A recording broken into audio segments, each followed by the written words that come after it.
It's a great pleasure for me to introduce today's speaker, who I've known for 20 years. I first knew him as the supervisory archivist at the Carter Library in Atlanta. Dr. Alsobrook went to Auburn as an undergraduate. He got his doctoral dissertation from Auburn.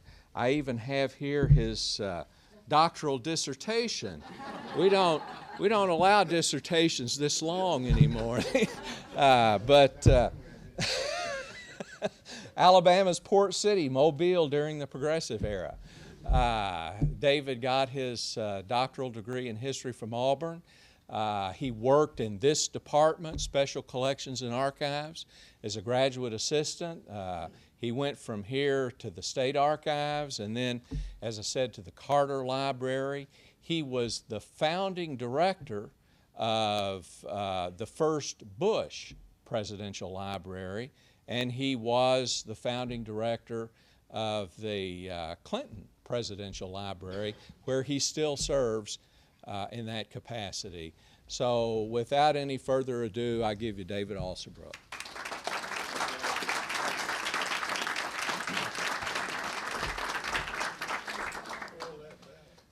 Yeah, that's kind of an obstacle to success there, isn't it? Dwayne and I both fell over it. Dwayne told me that we didn't have a microphone today, so I'll speak, so hopefully you can hear what I have to say. First of all, I want to thank Dwayne Cox, and I want to thank Jay Lamar and Nancy Griggs, who works out at the Arts and Humanities Center, and I also want to thank the Sesquicentennial Committee. If I can say that, I can say just about any word that's in my paper today. I want to thank them for this opportunity. I feel very honored and humble to be with this group of distinguished lecturers. Today I wanted to talk a little bit about my research before I subject you to it. I first started delving into this era back in the late 1980s, even though I'm really a direct product of the Veterans era, because I spent the first 2 years of my life living in a small apartment over on West Glen with my father and my mother. My father, class of 48, was one of those ex-GIs who came to Auburn on the GI Bill. So in a way, I've been working on this topic most of my life. I did a lot of research initially in Ralph's father's papers, the Ralph Draughon collection here at the Auburn Archives. I also did a lot of research in the Charles Edwards collection. Charles Edwards, of course, the registrar. But about 6 months into my research, I decided that there was something missing from that research. And what I decided was missing was the voice of the veterans themselves, their voices, the voices of their wives and children as well, the voices of the professors who were here on campus at the time. So I began interviewing veterans and their wives, and also interviewed a number of non-veterans who were students here during the post-war years as well. And I, of course, read the Plainsman during those 5 years. I read also the Auburn Veterans Association's very brief newspaper that was only published for a few months. I read that one as well. But it was those voices that really brought this era alive for me. We are losing World War II veterans at the rate of over 1,000 a day in the United States. And the problem there is that we're also losing our historical connection with this era of veterans. So hopefully the research I've done will help preserve that connection. Over 50 years later, they would be called the greatest generation. Most of them were born after World War I and had come of age during the Great Depression. The first time that many of them had been away from home was when they enlisted, or when they were drafted into the armed services, or when they went to work in the war industries after 1941. And when those who had served in the military came home after the war, they believed that they were our nation's fortunate sons because over 200,000 of their buddies didn't live to see VE Day or VJ Day. The 1947 Glomerata paid tribute to them. To those Auburn men who, because of the war, won't see the 50th Glomerata. Many veterans, thanks to Public Law 346, which everybody in this room knows as the GI Bill, became the first in their families to attend college. Before the World War II Veterans era ran its course at Auburn in 1950, about 10,000 ex-servicemen took advantage of the GI Bill. They didn't prove to be vastly superior academically to the non-veterans of that time, but as newspaperman Neil O. Davis recalled, the ex-GIs were serious of purpose and serious about preparing for life's vocation. They were anxious to make up for the time the war had taken from their lives. Because they felt an urgency to get on with their lives and careers, the veterans brought a new level of intensity to the Auburn campus. Marine Corps veteran Jack Sims admitted that while he and his buddies weren't cocky, they were quite salty. We fought, bled, and won the war, and I think generally we were happy to be back, he said. We were happy to be civilians again. We just didn't want to be hassled, but we didn't have a chip on our shoulder. The war obviously had changed their lives. Now they would change Auburn. This is their story. A year before the first wave of GIs registered for classes at Auburn, API President Luther Duncan predicted that since many of them would study engineering, vet medicine, and agriculture, we shall have as many of these veterans as we shall be able to house and teach. No truer words probably were ever spoken by an Auburn president.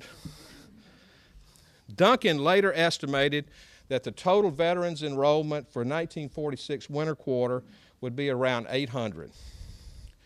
When registration closed, 1,575 ex-servicemen had enrolled, pushing the overall student population from 3,000 to 4,300. The student body continued to grow, reaching 9,000 at the apex of the veterans era in 1948-49. With the rapid influx of veterans and new professors in the winter and spring of 1946, Auburn's housing infrastructure became stretched to the breaking point. Duncan and his successor, President Ralph B. Draughon, turned to the federal government for assistance. The Federal Public Housing Administration, FPHA, began to ship a variety of surplus buildings to Auburn. Prefab apartments, trailers, barracks, the famous tugboat deck houses, 93 of those, and a cavernous mess hall and a large structure that became the Veterans Counseling Center that they dumped on Mail Street. Along with these buildings came 2 Army Air Corps hangars, later designated as the Sports Arena and the Student Activities Building. As if that were not enough, they also brought 13 temporary classroom buildings clustered around the library, Brown Hall, and Alumni Gym. Army veteran Jim Forrester Riley noted in 1947, these classrooms, or TBs, as they were called, will turn out to be about as temporary as Brown Hall. They'll be here until they fall down, he said. He was right. Many TBs were still in use in the 1950s. And of course, the venerable old sports arena lasted until it burned to the ground 10 years ago during the LSU game. The shortage of dorms and residential housing led to some creative solutions to the problem. The German POW barracks in Opelika became home for 225 single students. Married veterans with building skills like Herschel Duke, Dick Barr, and my father, an ex-Navy CB, constructed or renovated residences for themselves and their growing families. 2 Atlanta veterans built a one-room house in their hometown and then trucked it to Toomer Street near the Sigma Chi house. Because of the acute post-war shortages of building materials, these innovative ex-GIs scrounged and liberated every available scrap of lumber, sheet metal, shingles, and concrete on campus. Even the crates used to transport the tugboat deck houses mysteriously disappeared overnight as these novice builders plied their trade. Many students found quarters in private homes. Jack Sims and another student shared a small room in a house on Toomer Street for $10 a month. The price included linens furnished by the landlady that Sims and his roommate had to wash.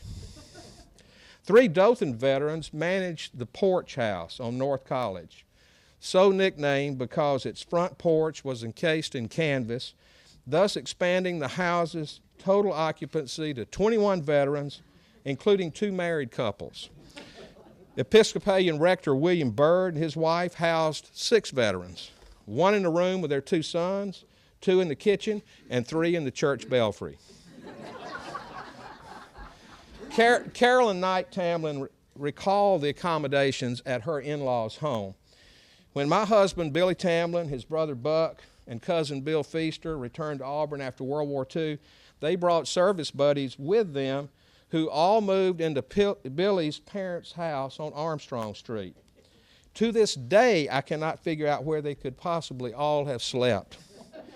I do know that Mr. and Mrs. Tamlin slept on a sleeping porch, screened with let-down canvas awning, except that Mrs. T took up more or less permanent residence in the winter on a most uncomfortable couch in the living room. During the war, the couch springs had been replaced with plywood. The housing shortage also dramatically affected the Auburn faculty. In the fall of 1947, President Draughon briefly planned to assign professors to the Graves Center cottages until he learned they were already full and there was a long waiting list. API had over 40 faculty vacancies that fall, but many prospective instructors would not even visit Auburn for interviews because of the housing crisis. However, by October 1947, 110 new faculty families were residing in FPHA surplus units. And these fell into 2 different apartment complexes, if you'd like to call them that. One set of prefab buildings was located over on Armstrong, and they were called the Hare Apartments. The other plush accommodations were called the Graves Apartments, and they were on West Sanford. These apartments rented for anywhere from $30 to $38 per month, which was ideal for starting professors who were then making $3,600 a year. Eugene and Alva Garcia and their 2 young children lived in the Hare Apartments for 18 months. And apparently 18 months was about average. That was the average stay for both Hare and Graves. And the other way I can sum all this up for you without subjecting you to all of the gory details, they seem to all have these things in common. They stayed about 18 months. They had some very ancient kitchen appliances, and the bathroom plumbing was really noisy, and the toilets, when they were flush, you could hear them down the street. But the other thing that seemed to be the common experience at both Hare and Graves is that these young professors and their families acquired friends that they have for the rest of their lives. In the case of the current Garcias, they became very close to Franklin McCann, his family, and Norman Britton, his family. And that was at Hare.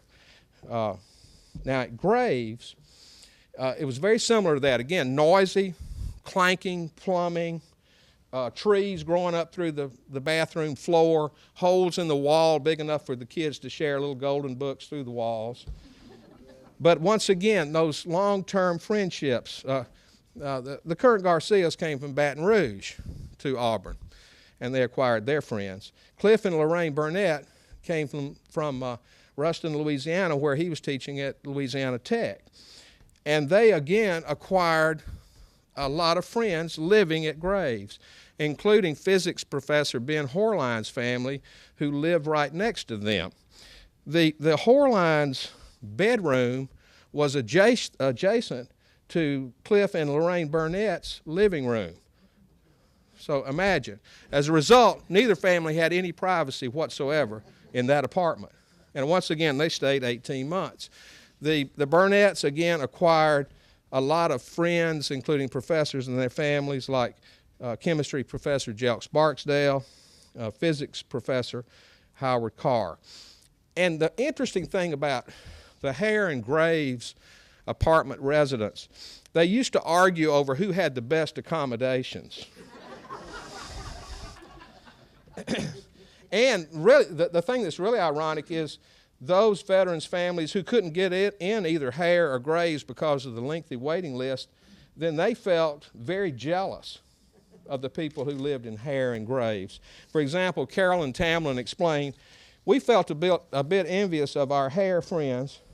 They had a closeness, a comradeship that exists to the present, and I still feel Billy and I missed out on one of life's precious experiences." Housing obviously wasn't the only crisis that Auburn officials had to deal with after the war. Feeding such a large number of students seemed to be an insurmountable problem for API officials. Hot food was available at only 3 campus locations: the Women's Dining Hall in the Quad, the Graves Center Dining Hall, and the Mel Street Mess Hall. Army Air Corps veteran Lowell Parrish refused to eat at Graves Center. He said, "They even have men posted at the tables to show you where to sit, and they usually have something to say if you take a seat elsewhere. For me, that's too much like a GI mess hall."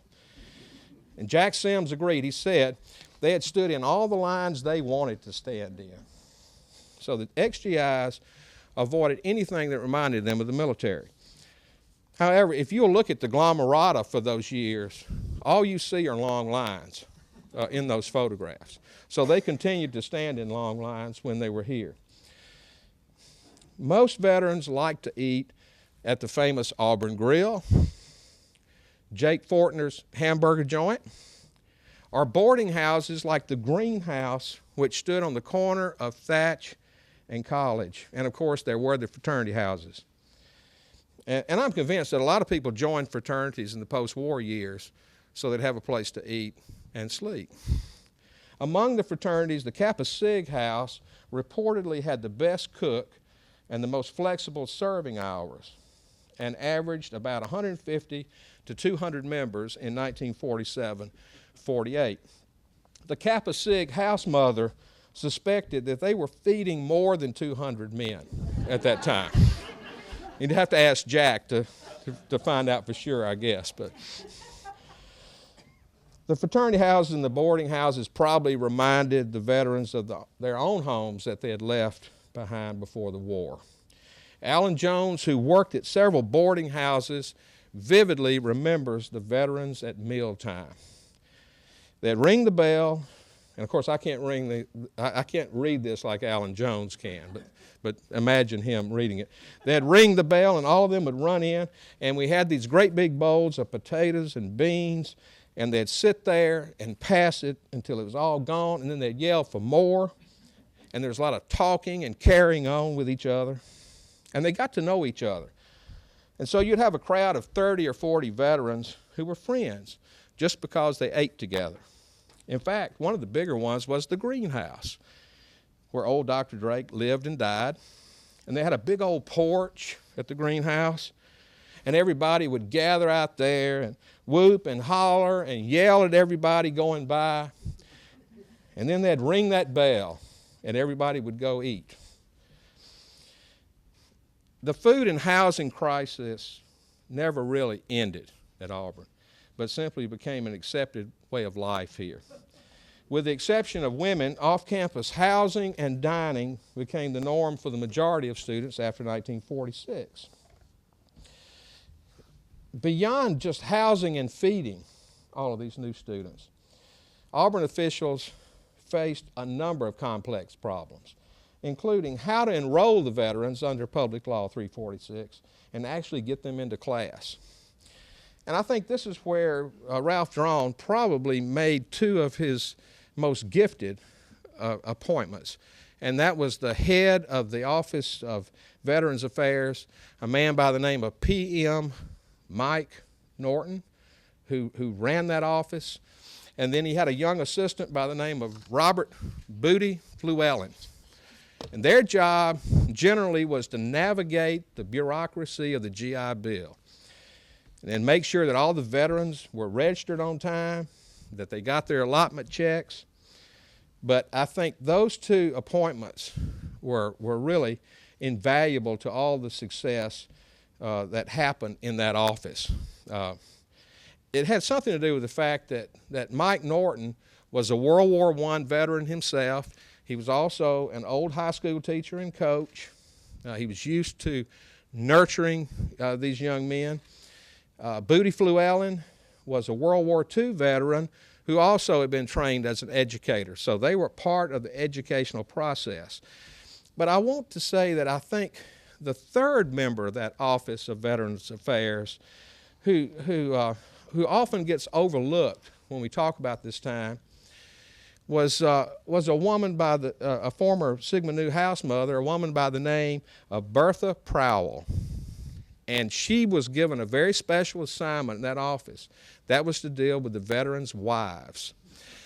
And this is what Bertha Prowell wrote in the summer of 1947 about those women. She said, "I found out they really had problems. I've given advice to all who came to me, and I still have 100 personal visits each month. Most of these women didn't really need advice. They just need to talk about their problems. They needed a normal social life. Occasionally, I think I'm really just a clearinghouse for complaints.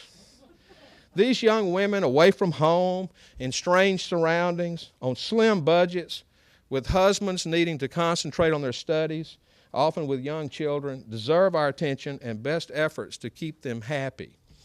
Now notice I think it's admirable that we had this part of the office working just on the wives' problems. But what's sort of unsaid there is that what they really wanted to do was make sure the wives were happy so that the husbands would be happy. That's sort of underlying everything that she says there. So Mr. Norton and Mr. Llewellyn handled the daily administrative chores of the GI Bill, but Mrs. Prowell got the real tough assignments because that included daycare problems, part-time jobs for wives, marital relationships, and even things as mundane as telephone service. So that was the Veterans Affairs Office. The federal government also had a separate office on campus known as the VA Guidance and Counseling Center. This was an office that was staffed by trained psychologists and counselors. The VA Center, as it was called, ministered to those veterans with special academic and personal needs. Between January and July 1947, the VA Center processed 1,350 veterans, most of whom were studying engineering, architecture, and business. When my father visited the VA Center in 1946, they looked at his records and said, "You have a lot of deficiencies in math. We strongly urge you to transfer from engineering to the new curriculum called building science."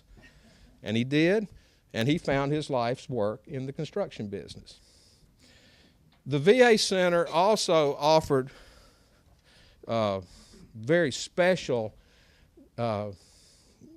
counseling and help for those veterans who were diagnosed as suffering from combat fatigue. Of course, a later generation of doctors called this PTSD, post-traumatic stress disorder. Combat-related stress apparently was a problem for a number of Auburn veterans, both students and professors. One young non-veteran witnessed what he described as bizarre behavior by several of his instructors with combat experience, including an English professor who angrily challenged the entire class to a fist fight. And apparently they turned him down, and a psychology professor who broke down completely in the middle of a lecture. In 1947, Alva Current Garcia was teaching a sociology class in a TB near Alumni Gym. A passing car on the street suddenly backfired, and one of her students stood up and began to scream and shake violently. She knew immediately that the loud noise in the street had caused this young man to experience what, of course, we would later call a flashback to his combat experiences. At that moment, 2 or 3 of the other veterans in her class calmly stood up, went over to him, cradled him in their arms, and took him outside till he could calm down.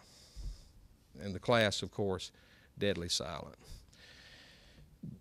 Professor Current Garcia subsequently announced at the beginning of each of her classes, each quarter, that if anyone needed to leave the room for any reason, and the way she put it was, if you have anything on your mind and you just don't want to stay here, just feel free to go, because it can be very confining to have to sit in class all day long.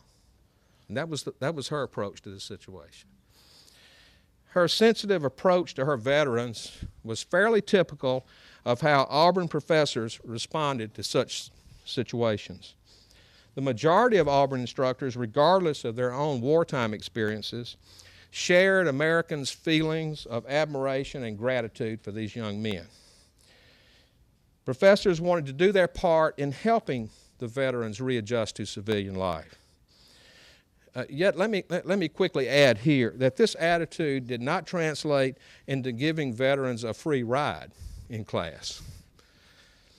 I think this last point is especially true of professors who were veterans themselves, such as Carl Benson and Cliff Burnett. These 2 men, however, had vastly different teaching styles. Benson, the English professor who had served in the field artillery in Europe, was quite salty and downright profane and very provocative in his lectures. In contrast, Burnett, an 8th Air Force veteran, was mild-mannered and soft-spoken in his journalism classes. Allegedly, Burnett was not a very compelling lecturer. At least that's what I've been told by several who were in his classes. But he had a talent for explaining the most complex topic in a clear, concise manner. And I think both Burnett and Benson shared one very important characteristic as professors. They were both vitally interested in engaging their students in lectures and discussions. And among all the post-war students I interviewed, these 2 professors were consistently mentioned as having the greatest influence on students' lives and careers. At some point during the Veterans era, a remarkable degree of informality began to develop between professors and students. Some students who finished their degrees during that time believed that the barriers between the 2 groups had begun to break down before the war, and the veterans' influx simply accelerated the process. As Jack Sims recalled, it wasn't that you didn't have respect for your teachers. You were able to move closer to them. And you weren't just getting teachers in the classroom. There were friends among those people. I really think that one of the legacies of the Veterans era was the perpetuation of this somewhat casual relationship between instructors and students. I offer no hard evidence in support of this point, other than my own experiences as an undergraduate here in the 1960s when some of those same professors were still here, and that informality still existed. The enthusiastic response of the veterans to classroom lectures and discussions often inspired their professors. Eugene Current Garcia, who had left LSU to teach at Auburn in 1947, found to his surprise, I didn't have to pump the information out of them. They would ask questions with this feeling that it's important to really think and write and not just shoot hot air. They ate it up. And this is really learning when you're discussing something and seeing a clash of viewpoints and attitudes and interpretations. This was exactly what we as teachers at Auburn were just hoping for, Can we get them to argue with us? He also recalled thinking at the time, gee, I wish we could have at least one of these knowledgeable vets in every freshman and sophomore class. His wife, Alva, noted that although many of her veterans had serious academic deficiencies, they were probably the most highly motivated students she ever taught at Auburn. She definitely felt that she did more pure teaching during the post-war years than at any other time in her Auburn tenure. She found that she simply couldn't give them enough sociology. The coursework and the entire learning experience were so new for them and exciting. In one class, after she had discussed and read aloud portions of de Tocqueville's Democracy in America, the students all rose and applauded. A 1946 Plainsman editorial urged that while veterans often exhibited what the editorial writer called the limitations of their knowledge in class, they were definitely digging into the material. This editorial also included a few words for professors. Auburn teachers aren't used to being asked intelligent questions by students. In the past, the teachers' ideas went unchallenged because of the lack of student interest. That day clearly had passed because the ex-servicemen were not shy in class or bashful at all in questioning their professors. Jack Sims perhaps best captured the reason why. We thought we were just as good as those guys. 18-year-old freshman William Warren Rogers was at first a little awed and intimidated by the veterans in his classes because, as he said, they weren't at all reluctant to give an opinion, but not in an abrasive, arrogant way. Sims asserts that the manner in which the veterans participated in class emboldened the younger students, like Bill Rogers, who saw what was happening and saw that the professors were encouraging it. Rogers' confidence grew as he eventually saw that he could hold his own with these older men. He felt that the veterans elevated the level of discourse and competition in his classes and helped prepare him for some very rigorous graduate study at Chapel Hill. Such anecdotal evidence reveals something about the veterans' impact in the classroom. But there's some other evidence as well. Between 1946 and 49, the XGIs dominated Dean's List and the academic honoraries. For example, the School of Engineering's Dean's List for winter quarter 1946 consisted entirely of veterans, and they all had straight A's. Apparently, back in those days, they also kept numerical averages of grades as well as your regular grade point average. And at the end of winter quarter 46, veterans' overall numerical grades were 6 points higher than the non-veterans, regardless of curriculum. 25% of the veterans were married, and their grades were twice as high as those for all single students. Cliff Burnett was convinced that veterans earned good grades not because they were smarter, but because they devoted themselves to it more. And he said those with working wives were the most dedicated of all because their wives wouldn't let them goof off. Ex-servicemen controlled key positions in student government, publications, fraternities, and leadership honoraries. In June 1947, all 10 of the juniors tapped as spades were veterans. Jack Sims explained that veterans weren't big joiners, but when they became involved in any campus organization like the Plainsman, Glamarata, ODK, or fraternity, they assumed complete control. By virtue of the veterans' numbers, all of the fraternities had their share of these men. I think maybe one of the most fascinating aspects of the veterans era was the profound influence that these men had on the non-veterans, especially outside of class. When the teenager Bill Rogers, fresh out of Greenville, Alabama in the fall of 1947, was assigned to a Grave Center cottage with 3 men he described as 3 grizzled veterans. He immediately knew that his carefree high school days were over. I called them sir, Rogers remembered. And at first he was terrified of all 3 of these men. One of his roommates was a former POW whose nose had been smashed in by a German guard's rifle butt, and Rogers described him as damaged physically and psychologically, and I was deathly afraid of him. Another man they called Radar, who apparently had stolen everything that the Army had in terms of electronic equipment, and had rigged up an aleborate shortwave operation in his room with wires hanging everywhere, danger high voltage signs posted, and he was speaking with all of his friends in the Aleutian Islands late into the night. And Rogers feared that he would get up in the night, Rogers, to go to the bathroom and become entangled in the wiring and be brutally electrocuted. So he feared he'd never see his 19th birthday. The third roommate, from Bill Rogers' perspective, exemplified the veteran's talent for accumulating great largesse via the GI Bill's monthly checks. This third roommate had a big footlocker, bulging with slide rules of every size, drawing and lab equipment, and so on. Rogers recalls that this particular roommate eventually earned at least 3 different engineering degrees at Auburn, all under the GI Bill.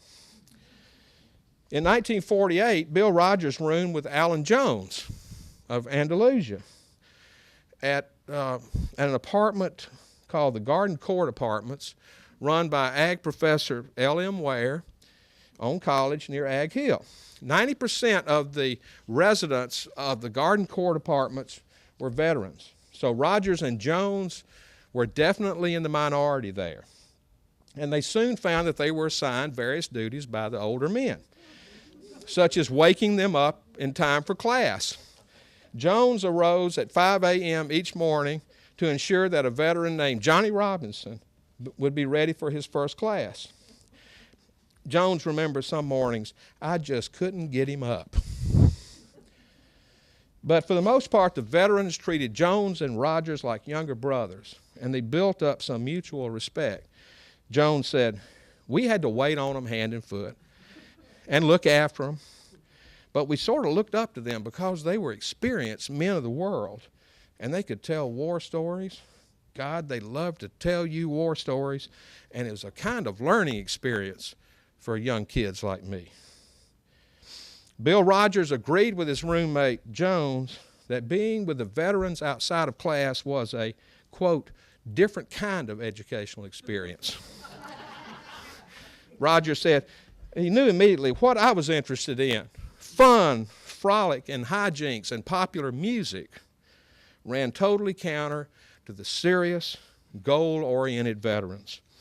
Being around them made me a more serious student, and it sort of accelerated my maturity. But Rogers also saw a darker side to the veterans he knew.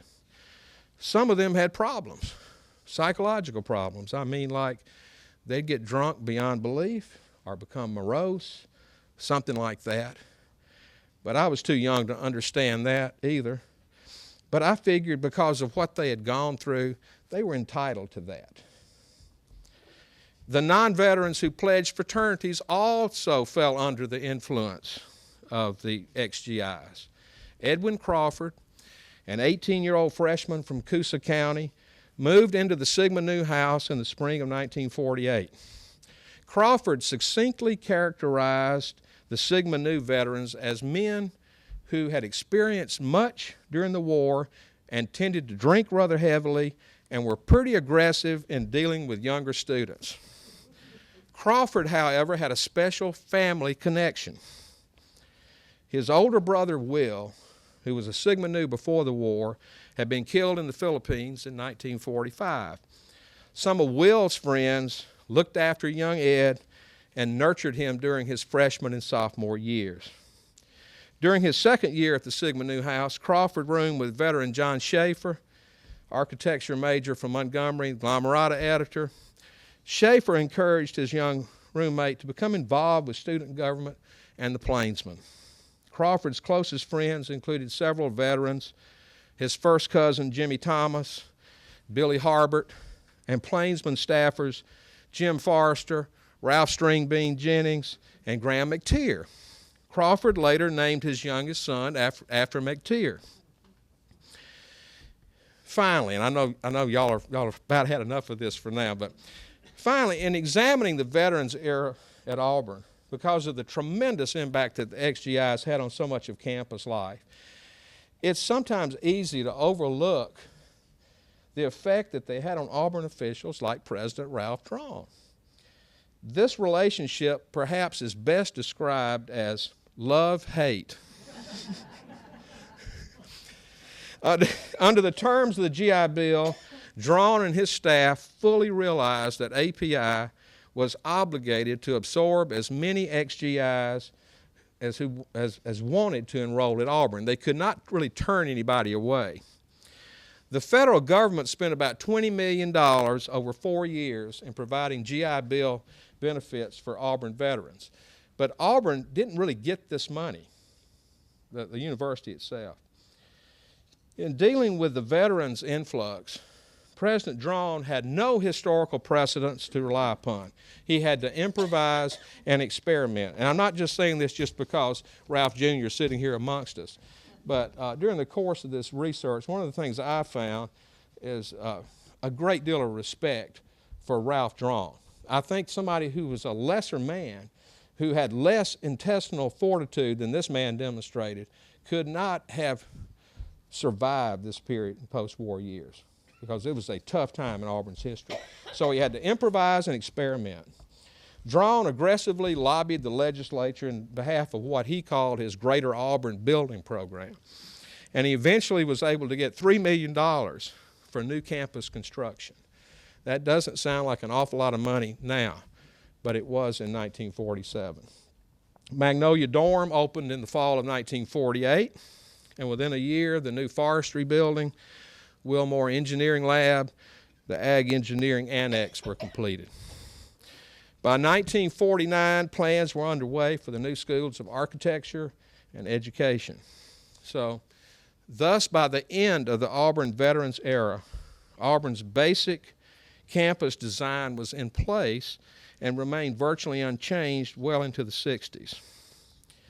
Beyond the expansion of API's bricks and mortar, Draughon also took steps to strengthen several liberal arts departments, most notably English and economics. He hired professors W.R. Patrick and Charles Anson as chairs of English and economics, respectively. And they, in turn, recruited a number of prolific scholars in their fields who remained at Auburn for several decades. The economics and English departments evolved beyond their traditional functions as service units for engineering and agriculture into centers for specialized graduate study. Auburn had begun its evolution into a modern university with a wide variety of course offerings beyond traditionally technical fields. While Draughon no doubt drew some personal satisfaction from these achievements during the post-war years, he didn't have much time to rest on his laurels. This new breed of students was very demanding of Ralph Draughon, Registrar Charles W. Edwards, and the rest of the API staff.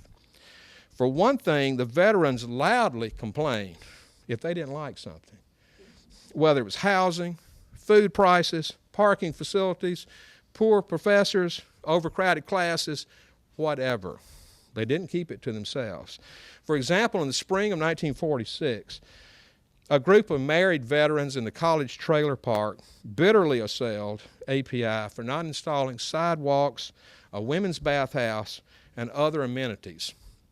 The school is charging us $10 a month to park our homes on a lot which is at best a mud flat, they wrote. The short-lived Auburn Veterans Association also caused President Draughon a few headaches, such as their sponsorship of a raffle for washing machines, violation of state law, and their financially troubled co-op grocery at Graves Center, which collapsed after a few months. The Auburn Veterans Association and the plainsman staff also vocally supported Governor Jim Folson's attempt in 1947 to break the Agricultural Extension Service's political hegemony by appointing his own men to the API Board of Trustees. Yet for Draughon, the AVA was only a minor irritant in comparison with the Plainsman riders. Oh, I'm almost afraid to look over at Jack Sims at this point. Although Draughon actually agreed with the Plainsman's editorial stance on the Board of Trustees issue, their relationship soured considerably after 1947. During the academic year 1948-49, the Plainsman, edited by Jack Sims, printed a barrage of articles criticizing Auburn officials. One piece in 1948 castigated a prominent, unnamed faculty member for price gouging and renting apartments to married students.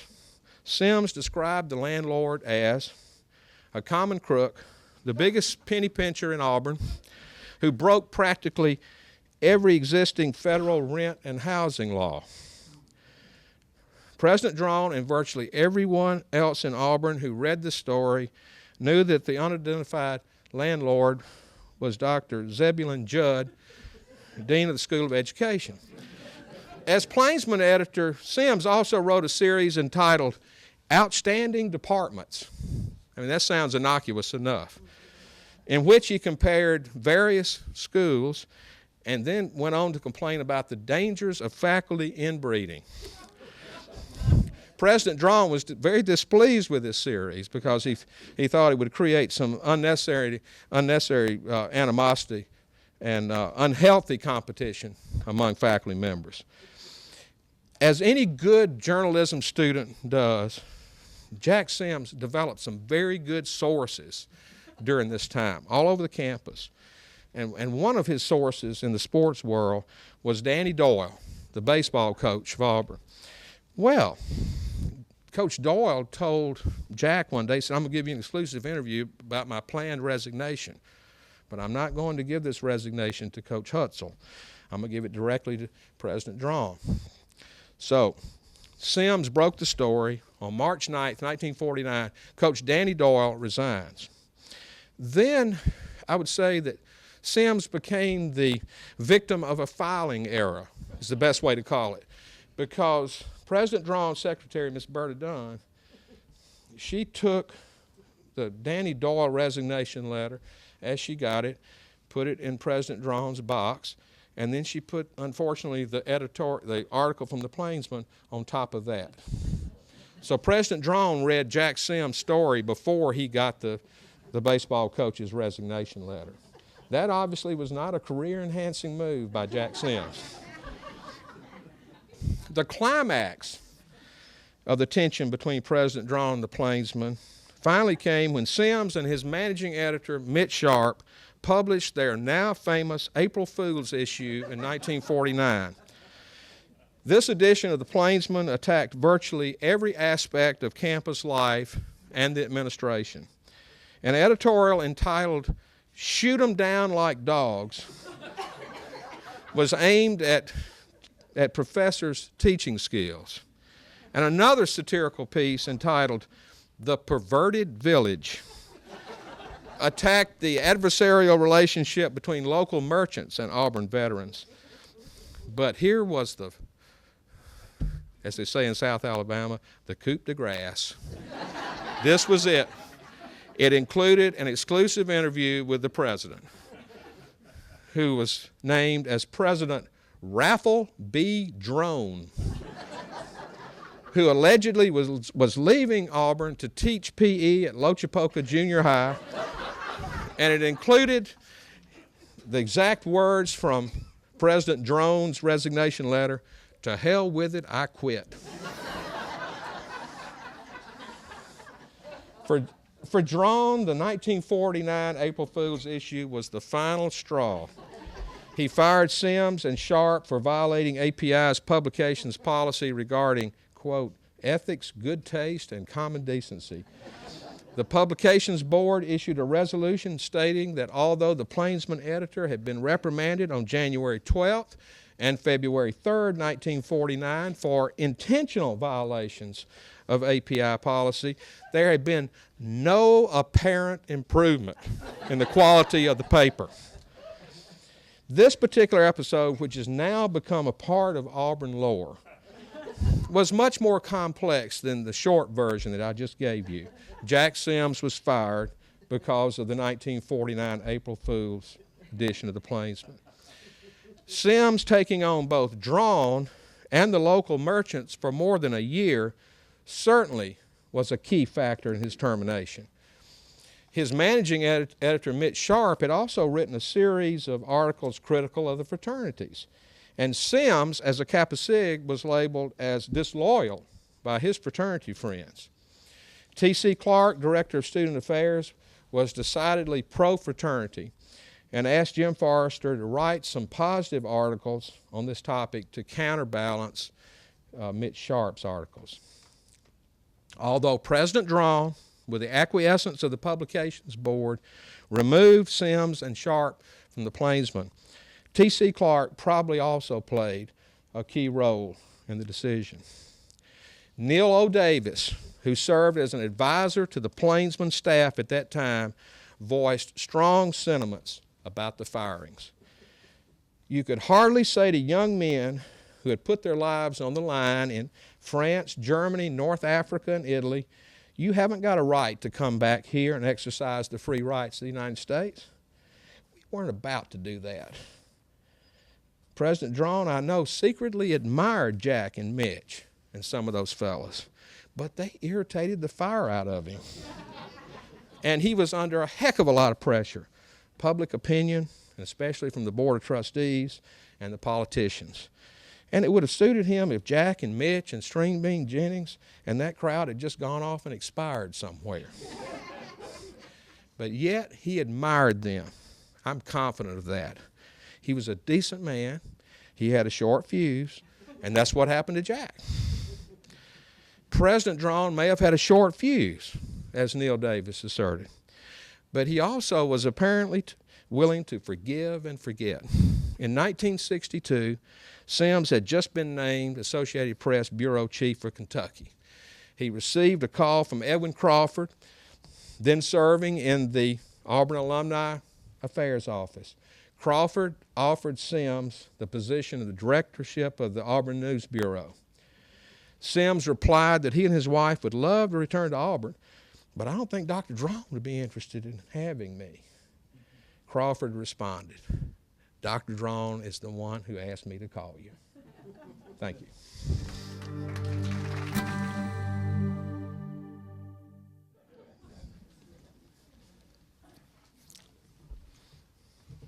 I won't run over to the mic, but I have to say, as someone who lived in the Great Center as a 3-year-old, and 4-year-old who remembers it well, that we were very jealous of the fact that Hare apartments had trees. I mean trees outside the apartment. But in Graves, you actually had trees growing up inside the apartment, though, right?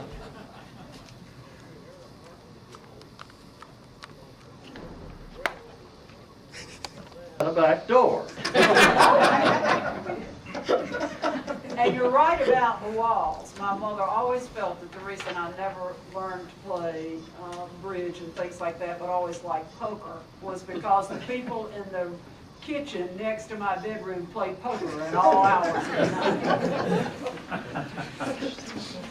Yes, sir. I spent my first year in a tugboat cabin. And what was it like? Hot. It was hot. Hot? Just two of us, 2 beds. You had to go outside to that building in the middle that was nothing but lavatories, commodes, and showers. It was like a communal shower for everybody that lived in the deck house. So after you left the deck houses, did you move to some palatial apartment after that? Where did you move then? I moved to OTS Fraternity House. And that seemed like a palace after the deck houses.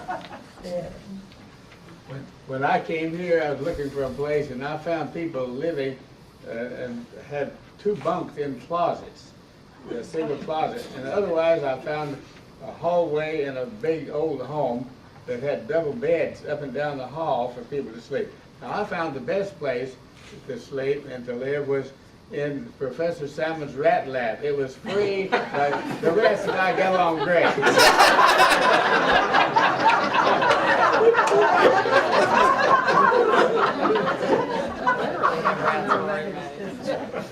think one thing that you omitted was the influx of all these males and the impact they had on the single female college.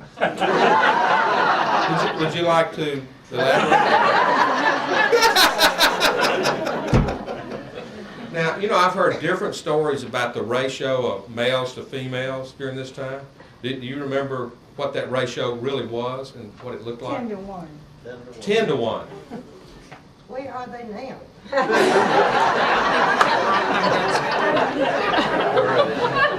I've actually heard 6 to 1, but 10 to 1 is. And if you look at some of the pictures in the Glomerata, it looks more like 8 or 10 to 1. It really does. I had my first baby at the Drake Infirmary. And so when they tore it down, you know, the last 6 months or something, I went over and got bricks. And so the man who was working there, I told him what I wanted and why I was getting them and everything. And he said, well, we've got those things that go over the doors. So he got all these people to bring them to my van, which was just overloaded with these things. So if anybody wants any concrete from the infirmary. Understand exactly what you're talking about. Dwayne, you can use one of them. Sure, yeah, we'll take a chunk for the archives. Okay, great.